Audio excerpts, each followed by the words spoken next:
To analyze that, I'm joined from Massachusetts by John Konselman, Vice President of Creative Content at the Employee Engagement Group. John, good to have you on the show. Thank you. It's good to be here.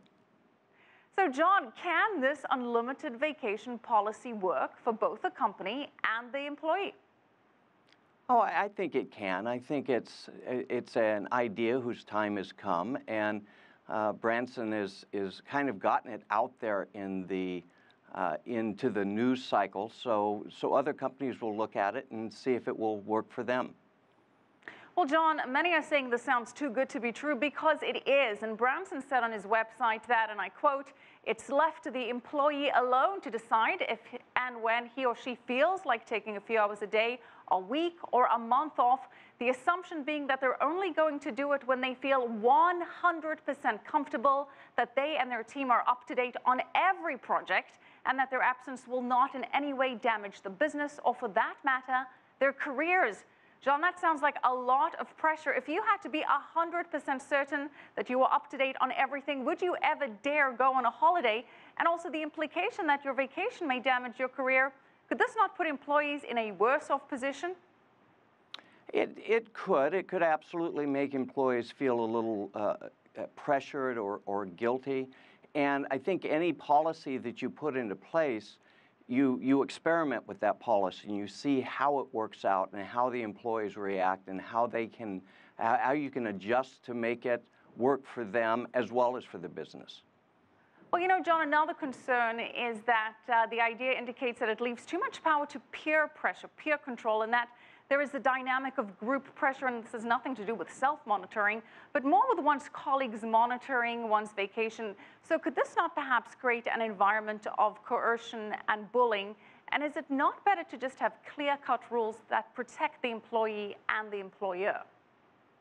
Well, yeah, I think you can see where a bullying atmosphere might take place, and that's why an organization like the Branson organization has to look at what employees it's hired and manage those employees, because somebody said at the first that managers hate this.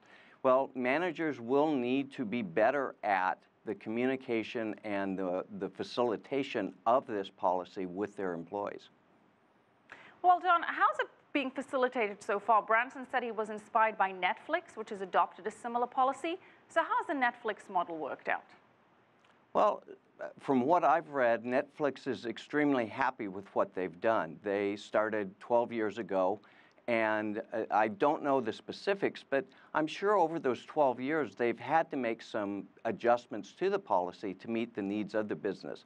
We're still in business to be in business, to make a profit, to serve our customers. Right. And so Netflix, though, because they still have the policy, they must still like what they've done.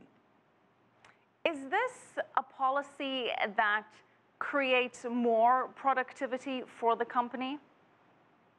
I think it could create more productivity for the company, and that's because as you trust employees, as you engage employees, as you make them feel empowered with their own time and their own productivity, employees will take that and run with it and will become more productive and a little bit more conscious of the business itself. Well, you know, John, this can't absolutely work for every industry and for every company. Where, for example, it's not being implemented at the Virgin Airlines, which industry would this absolutely not be able to work in?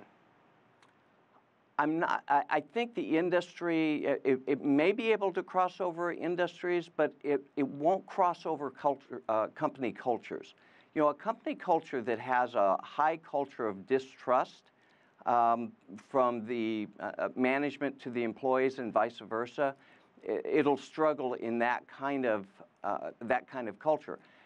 And the other area where it would take some work to implement is, even if you've got a high trust culture, if you've got a very highly productivity or production line type of environment where you have to, one department moves to the other department and things move down the line, you've got to be able to control that aspect of it. But I still think it can work in there. Can't have everyone off on Christmas holidays at the same time. All right, we're going to have to leave it there. Thank you so much, John Konselman, Vice President of Creative Content at the Employee Engagement Group.